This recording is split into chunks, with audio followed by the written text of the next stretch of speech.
Army act 1952 এবং ICT act 1973 দুইটাই special act.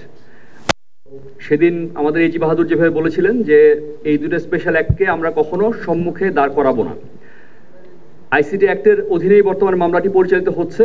আমরা সরকারের সাথে এঙ্গেজমেন্টে আছি, আমরা রেডিও আছি, আমরা আইনের প্রতি শ্রদ্ধাশীল। দেশের যে প্রচলিত আইনগুলো আছে সেটার মধ্যে যেভাবে বিচার হবে আমরা চাইবো যে সরকার একটি স্বচ্ছ প্রক্রিয়ার মাধ্যমে বিচারটি সম্পূর্ণ করবে।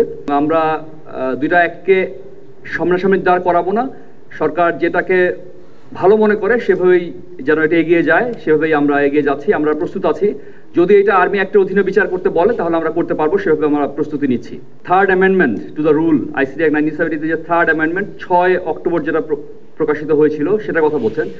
সেখানে যে disqualification to have any public office, to hold any public office, সেটার ব্যাপারে ইন্টারপ্রিটেশনের একটা প্রবলেম বলবো না, ইন্টারপ্রিটেশনের প্রবলেম আছে।